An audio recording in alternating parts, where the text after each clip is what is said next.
Hola, soy Matías Tabil de Asociación Libre y hoy tenemos nuevamente el lujo y honor de que nos visite acá, esta vez por Zoom, en modo virtual, Norberto Rabinovich. ¿Cómo estás? ¿Cómo te va? ¿Qué tal? Bien, muy contento de que estés acá de nuevo en el canal. La gente escribe mucho por tus videos, les encantó Psicoanálisis de nuevo. La gente que no haya visto Psicoanálisis de nuevo, vaya a buscarlo al canal porque son unos videos que hicimos con Norberto y Andrés Marcus en una colaboración muy linda, unos videos que son los más artísticos del canal y nada, las cosas que vos contás, que charlamos, la verdad que están increíbles. Muchas gracias. Sí, sí, la verdad que sí. Yo a veces los veo y, no sé, me emocionan un poco, ¿viste? Como se están buenísimos. Bueno, en fin. Está muy lindo. Muy buena música, muy buena fotografía. Sí, la verdad que salió redondo, ¿eh?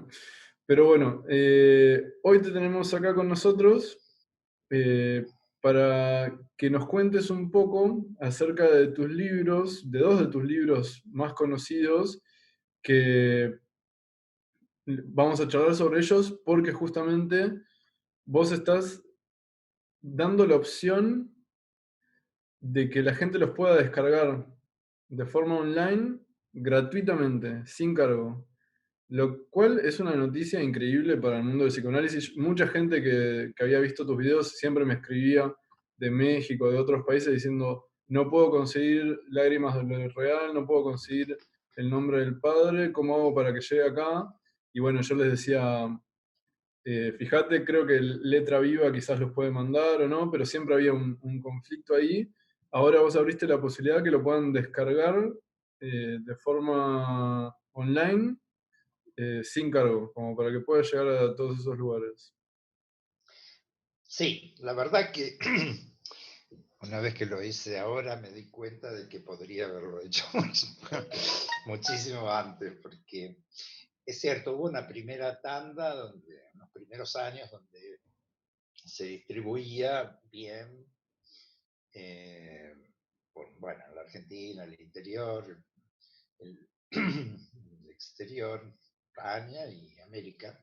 Bueno, te contaba eso, que finalmente los, los mandé a imprimir por una editorial, por otra editorial, y ya tendría que haber hecho esto hace un tiempo, hasta que, bueno, finalmente, gracias a la cuarentena y demás, donde está ya la imposibilidad de distribución, entonces tomé esa decisión y ahora estoy pensando, voy a tener que hablar con Letra Viva, para poner también en la misma condición, ebook sin cargo, a los otros tres libros que tengo editados. Y Qué el bu- cuarto, que ya lo estoy terminando. que lo El estamos esperando sexto. también. El sexto. Que lo estamos esperando. Bueno, qué buena noticia. Me encanta. Yo los compré, no me arrepiento de haberlos comprado, pero ahora los podría, si no los hubiese comprado, los podría descargar gratuitamente. No, pero es más lindo tenerlos en papel, ¿no? Este, pero bueno, para la gente que no conoce, me parece que está bueno que nos cuentes un poco acerca de estos libros. Los dos que ya están habilitados para ser descargados son El nombre del padre y Lágrimas de lo Real. El El, nombre del padre fue el primero que escribiste. sí. eh, es el nombre del padre, punto. Una articulación entre la letra, la ley y el goce. Ese es el título completo. Ese es el título, que ya es bastante complicado. Lágrimas de lo real, punto, un estudio sobre el goce. Ese sí es un estudio abarcativo. O sea, el primero es un estudio, una especie de seguimiento lo más riguroso que pude del concepto del nombre del Padre, que está, digamos, a lo largo de toda la obra, censurado explícitamente, pero desarrollado de todas maneras.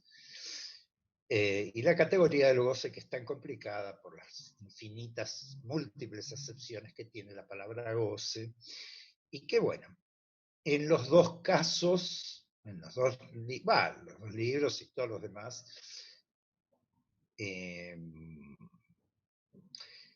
sostengo una concepción del goce que no es, que es, casi diría, va a contramano, una concepción que no es mía, por supuesto, que es lo que yo encontré y lo que leo en el texto lacaniano, que no tiene nada que ver con lo que habitualmente se difunde al Sí, respecto. totalmente. Yo de ahí debo decir, vos creo que ya lo sabes, ya lo hemos hablado, ¿no? Pero Lágrimas de lo Real fue el primer libro tuyo que yo leí y me cambió, la verdad, la forma de entender el psicoanálisis y sobre todo la forma de entender la clínica. Yo personalmente, digamos, aprendí muchísimo de ese libro tuyo, de todos los demás también que siguen más o menos la misma línea, pero ese específicamente a mí me abrió la cabeza muy fuertemente, porque como decís, marca una división de aguas en cómo entender el concepto del goce y la realización del inconsciente, que a la hora de leer la clínica es fundamental, como que lo puedes entender de una forma o de la forma completamente opuesta y hay mucha diferencia. Exactamente. De todas maneras, te voy a decir de que lo que yo creo, por lo menos mi gran descubrimiento y lo que creo que es mucho más complejo de, de entender, tiene que ver con la función del nombre del Padre. O sea, eso sería para vos incluso como tu descubrimiento más grande de la transmisión de Lacan, digamos, lo que vos pudiste encontrar así como más importante en la transmisión de él, que más difícilmente sentís que se transmite. O sea, que más Sí, conflicto hay para entenderlo. sí, sí. En verdad, digamos, yo cuando me meto con el tema, Ujú. yo trabajaba mucho con psicosis y realmente,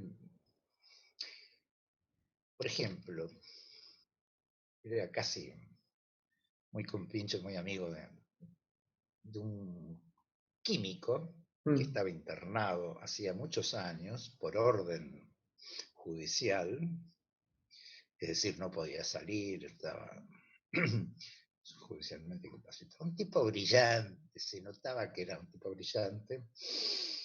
Eh, bueno, y hablaba. Ahora, él me entregaba hojas escritas, o tenía incluso un cuaderno con hojas escritas, donde de repente aparecían, bueno, una ensalada, ya no diría de palabras, una ensalada de sílabas, una ensalada de letras. De repente, en medio de una frase, ponía una letra, una F mayúscula, no al comienzo, y tampoco era un nombre propio. Eh, bueno, rompía no solo las reglas, digamos, de la retórica, sino también de la gramática, de la sintaxis, de todo. Y bueno, realmente yo me digo, ¿cómo un tipo que tiene la lucidez de mantener una conversación sobre cualquier tema,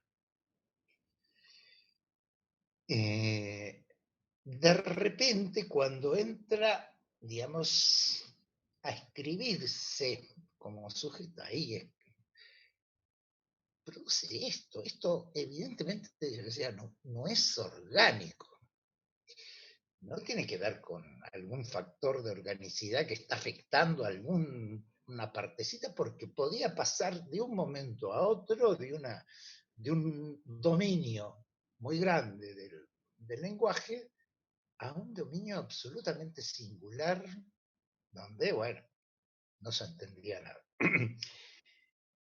Yo digo, bueno, había leído entonces ya había leído algunas cosas de Lacan, y digo, bueno, evidentemente esto tiene que ver con la ley de la metáfora, la ley del padre, de la función del padre, el nombre del padre. Me puse a investigar, eh, sobre todo para entender, porque la teoría decía que justo ahí esa ley del padre estaba forcluida. O sea, digo, todo esto tiene que Mm, ser evidentemente consecuencia de que hay un operador que falta. ok, muy interesante. Bueno, por supuesto que cuando yo me meto a investigar tenía la versión de la función paterna tal como de alguna manera la articuló Freud, muy ligada a, digamos, a la función de la prohibición del goce, a la función de la censura, a la pulsión, Sí, el super yo, al ¿no? inconsciente, es claro. Super yo heredero del padre del Edipo. Entonces, el padre del Edipo, ¿cuál es la función? Evidentemente tiene que ver con esto que es, que hereda el super yo. Restringe, prohíbe. Entré con eso, pero me daba cuenta de que cuando Lacan decía, hablaba del nombre del padre, que era el soporte, el pivote, el fundamento de la función del padre, él localizaba ahí un núcleo del inconsciente, no del super yo.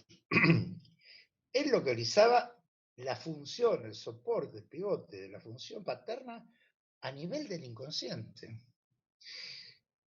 No solo a nivel del inconsciente, era el fundador del inconsciente.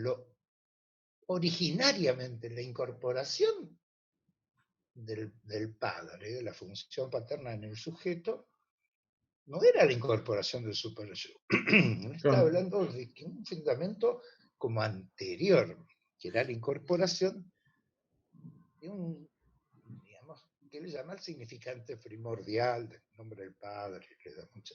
Claro, no, no era algo, la función del padre en Lacan no, no tenía que ver con algo que reprime el inconsciente, que va contra el inconsciente, sino algo que lo funda, que está en su núcleo. Exactamente. O sea, eso ahí donde yo digo, pero no, esto no puede ser, porque toda la vida yo había entendido, y bueno, todos entendían, mis maestros me habían enseñado, leía en Freud, bueno, y en Lacan también leía lo mismo, porque uno puede agarrar un texto y finalmente imprimirle al texto las cosas que uno ya sabe. Y decir, este lo dice de una manera distinta a aquello que yo ya sé por otro lado. A mí me había pasado de alguna manera, hasta que, bueno, justamente por mi duda, por mi desconfianza de lo que yo estaba leyendo, digo, pero no, este referente teórico está en lo reprimido del fundador del inconsciente y no del lado de la censura. Qué groso. Entonces, bueno, entonces evidentemente digo, acá empiezo un camino solo, bastante solitario, no tenía que preguntarle. Acá no estaba muerto. Ujú.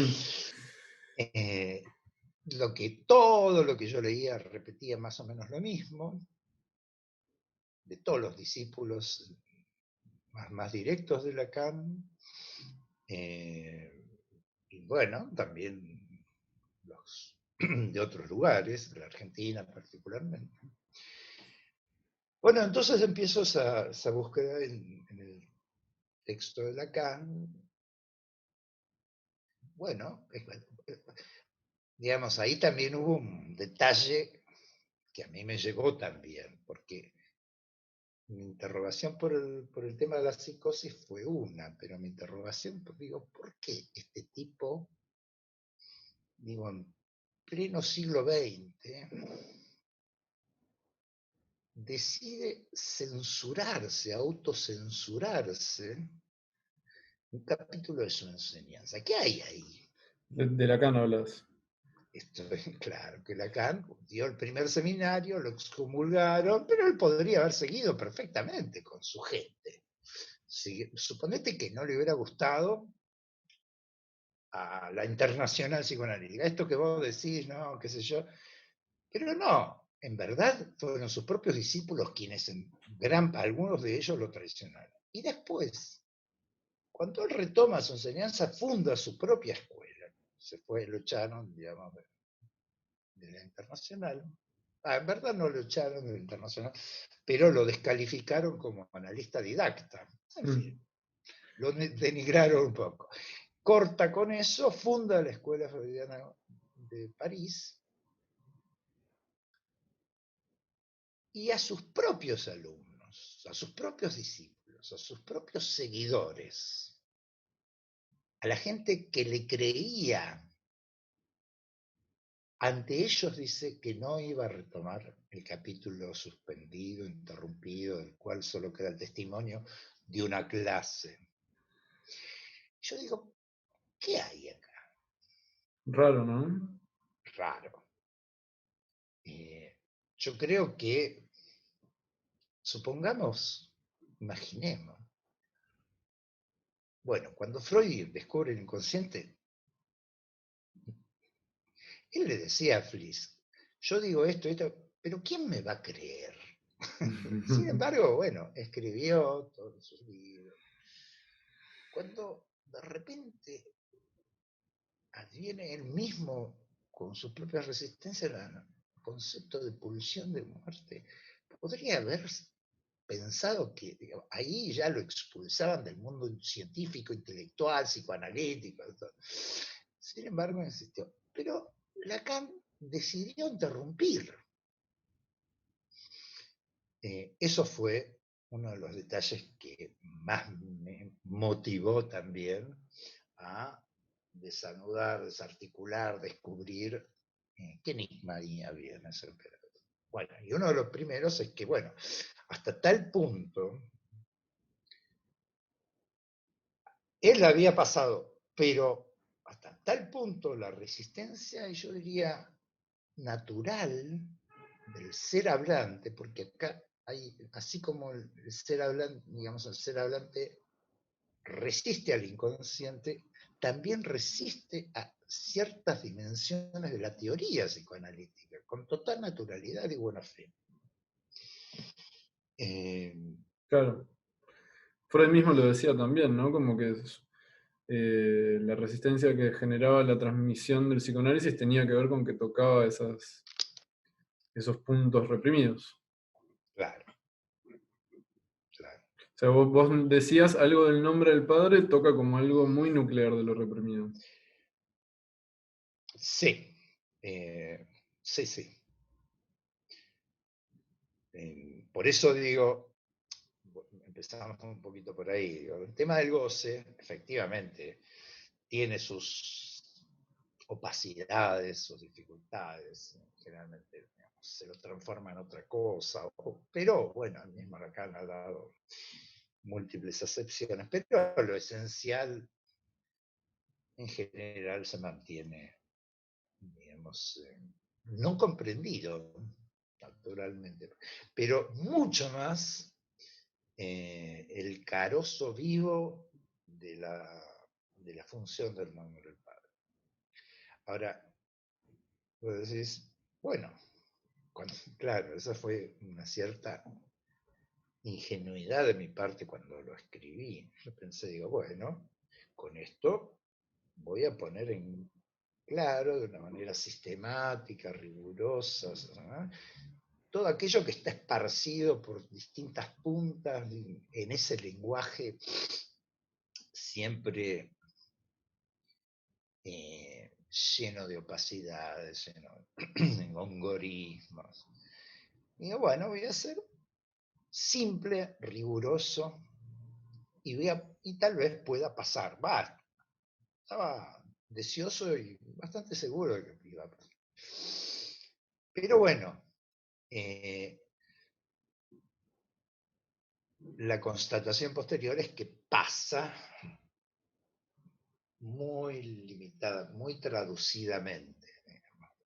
que Pasa idea. significa que es comprendido. No, sí, pero bueno, Lacan decía que justamente esto es imposible de comprender, no puedo sino medio decirlo, y lo decía como lo dice el síntoma. Pero yo creo que no, que se puede formular de manera atrapar, digamos, siguiendo una cierta lógica. Bueno, ¿y qué es lo que yo intenté hacer? Eh, por supuesto que así como la gran masa no lo llega, Mm, a mucha gente, estudiosos, sí, les sí, sirve como, como un soporte importante para interrogar el psicoanálisis, su práctica y también la teoría de Lacan. Y la de Freud. tal cual. ¿No? Sobre todo, supongo, los libros canónicos, como dice Lacan, la interpretación de los sueños, psicopatología de la vida cotidiana, el inconsciente y su relación, el chiste y su relación con el inconsciente. Todos los que sobre todo se basan en estos juegos de palabras, como identificación de significantes, ¿no? Que transportan mensajes inconscientes. Creo que algo de eso es lo que vos articulás en relación al nombre del Padre. Sí, sí, sí.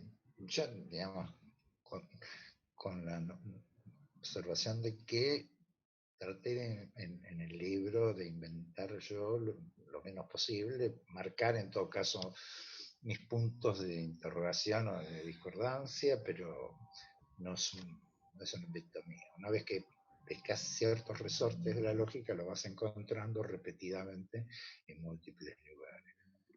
Y, Y sí, es el, digamos, es el referente uno de todo lo que los mensajes que tienen que ver con el inconsciente. claro, ¿cómo lo introducirías para alguien que capaz está escuchando y le hacemos como una intro, una introducción así de, bueno, ¿de qué se trata el nombre del Padre? Si se puede, así, ¿no? Como una primera aproximación.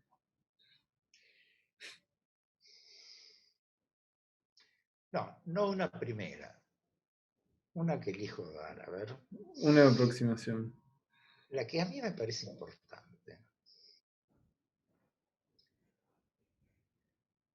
porque es, yo diría, el nombre del Padre es el soporte de la función ética del ser hablante. Así como podría decir, siguiendo a Freud, que eso sí fue explícitamente dicho por Freud, el super yo es el soporte de la función moral enteramente, digamos, con, contrapuesta, disyunta con lo pulsional y con lo inconsciente. El nombre del Padre, que sea precisamente que se ensambla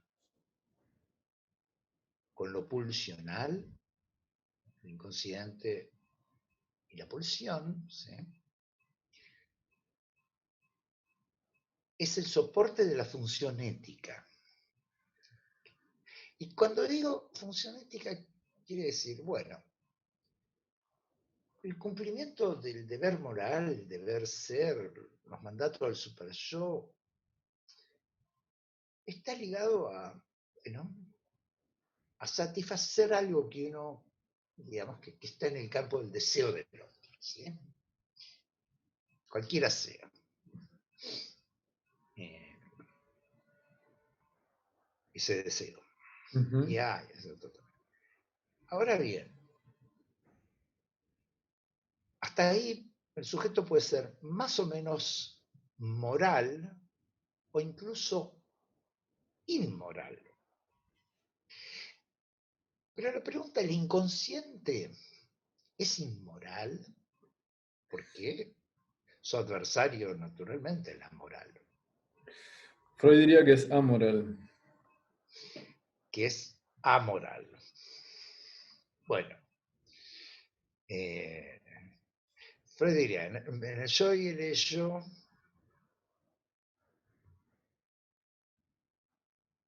no sé si dice amoral o inmoral. Bueno, Creo que dice bien, amoral. amoral. Sí. Bueno, habría que ver en el alemán cómo es. A nosotros nos viene muy bien lo de amoral, porque contiene ese petit a, ese objeto a, que evidentemente no tiene nada que ver con la moral, o que es el soporte de todo fracaso de la emoción. Claro. Bueno, soporte de lo pulsional. Ahora, ese petit amoral, diría así, es un referente con cero valor semántico o con valor semántico cero. No tiene ¿Qué quiere sentido. decir? Claro, está fuera de todo lo que puede significar el lenguaje. Entonces, digo, el ser humano, por nacer y vivir en la mansión del lenguaje, en la dit mansión, como dice, dimensión del lenguaje, por vivir ahí, es preciso que cuente con algo que diga no a eso que en principio viene del otro. Lo primero que dice no en el sujeto, que va a vivir en la mansión del lenguaje, lo primero que dice no es lo a. Por eso digo, el amoral. Eso no está vinculado con la función del deseo del otro, ni la demanda del otro, en fin, con la lógica fálica. Ahora, el nombre del padre, muy ligado, digamos, Lacan dice, es equivalente al concepto de Ur-Verdrängung, represión originaria de Freud. El nombre del padre es lo que reprime, ¿sí? Para hacer así, a, a esta cosa de goce. Es el referente primordial del goce, de este goce. Este goce que no es el goce, que es el goce que va a ser del sujeto barrado. No el goce fálico. No, es está fuera de la lógica fálica, justamente lo que acaba de decir él, es amoral. La lógica fálica está dentro de, casi diría, la premisa moral es el falo debe haber falo. Esa es la premisa moral. Es una manera de sintetizar aquello que aparece como el deber o el ideal del yo, Claro, que que deba haber. para quienes estén escuchando y capaz estén confundidos, acá se entiende, digamos, como premisa fálica, como debe haber falo, en tanto el sujeto se identifica a ser el falo del otro, ¿no? Uno viene al campo del otro significado como el falo de aquel, ¿no? Como quien lo Claro, completa. entramos, es nuestra manera de, como vivientes, es la manera de entrar en la casa del lenguaje, Claro, entramos en en la, ese lugar. en la dimensión, la mansión del dicho. Entonces nosotros somos esencialmente dichos, es decir, nuestro ser, la significación. Entonces está ligado a ese deseo de faro del otro, de la madre. Bueno, el A no entró, es lo que quedó afuera. Y es una reserva, entonces, reserva operatoria del sujeto. Ahora, el uno, el significado del nombre del padre, en tanto uno, es también una reserva operatoria. Tiene valor semántico cero y es el soporte de la operación sujeto Ahora sí, en el campo del lenguaje. Justo vengo de dar una clase sobre alienación y separación y expresa más o menos esto que os estás diciendo, ¿no? Como la alienación del sujeto a los significantes que están primero en el campo del otro, lo hace alienarse al sentido del otro, ¿no? Como que queda alienado a ese sentido y se pierde algo de su ser que no es apresable en el lenguaje. Pero hay una parte de ese campo del otro que puede representar algo de ese ser que no es apresable en el lenguaje, y esa parte es el sinsentido, lo que no entra en lo que es significado por el otro, en esos huecos, como en esas fallas del saber del otro, ese sinsentido, topológicamente, como que representa algo de ese ser que no logra advenir en el campo del otro, en la alienación. Bien. Ese sinsentido o el fuera de sentido de la es lo que Lacan llama lo real, lo imposible de ser sabido, lo que no tiene sentido. Justamente con eso, por eso en las fallas del sentido, es donde el sujeto se realiza como un sujeto barrado, ¿sí? Más allá de la lógica. Bueno, ¿por qué digo entonces función ética? Porque precisamente si el ser hablante nace alienado, el corte a la alienación está en los puntos de falla de la alienación, que son precisamente el nombre del padre o el objeto A, lo real. Ahí aparece como lo. Entonces, es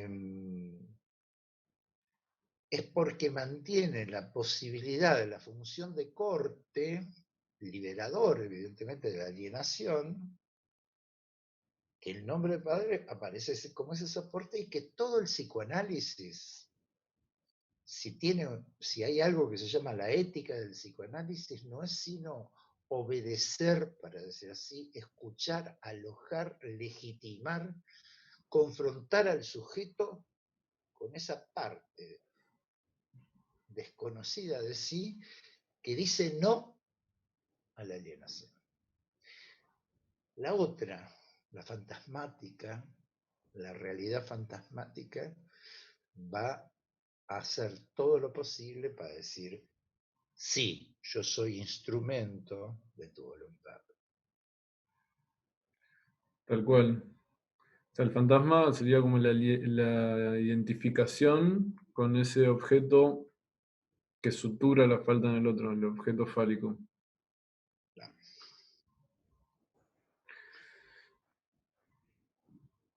Y la salida, digamos, de esa captura es mediante los significantes vaciados de sentido. Claro, cuando tropieza en el discurso, se tropieza y demás, todo lo que es del orden de las formaciones del inconsciente, como la ley del equívoco, como es ese, el acto fallido, es un acto del sujeto que falla, pero ¿falla qué? Falla el sentido de la demanda del otro, Mm, el sentido donde está alienado. claro, falla a la demanda del otro y se realiza otra cosa. Claro, se realiza ese goce del sujeto, ese goce que había quedado por fuera de la captura inicial. Y digamos, eh, el nombre del padre tiene que ver con estos significantes vaciados de sentido. No, sí, por supuesto que sí, pero ahora pensá que en el lenguaje hay algo, un operador lógico, un operador estructural que a nivel de todas las lenguas conocidas mantiene un eje fundamental, el lenguaje, de elementos codificados, para decir así, absolutamente identificados que forman una estructura, que es la estructura fonológica del lenguaje. El Claro, descubrimiento que hizo Jacobson de lo que llama la estructura universal, la estructura fonológica universal del lenguaje, porque todas los elementos, las unidades fonológicas, que Lacan llama letras, son más o menos equivalentes, iguales en todas las lenguas conocidas, más allá de la geografía, la historia, la cultura. O sea, es como ahí sí nos encontramos con algo que es de lo real, puesto que esta estructura no fue estructurada por un legislador, por un ser hablante. Y sin embargo, es un fundamento del lenguaje. Bueno, el número padre sería el soporte lógico, el operador lógico de esta función, de la función fonológica, y por eso estaría en el fundamento del lenguaje mismo. Por supuesto, con esta función es que se producen todo lo que es del orden del sentido y la significación. Pero el uno está fuera como soporte de toda esa combinatoria de letras que componen este eje que se llama el eje fonológico o el eje, la función poética del lenguaje, la llama Jacobson. añado esto, ¿verdad? Y es ético porque permite al sujeto la salida, la separación de la captura con el sentido que viene del otro. Abre a la posibilidad de nuevos sentidos, abre a la posibilidad de creación. Exactamente. La función,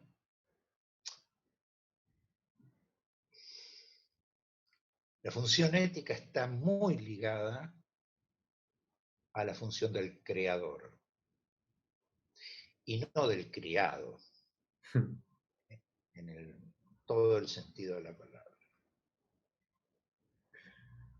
Es el momento en el cual el criado, la criatura, como criado, en el doble sentido, siervo del otro, se erige como creador. Grosso. Esa creo que es la característica del humano, o sea, la posibilidad de ser creador. No sé si los animales tienen esa posibilidad.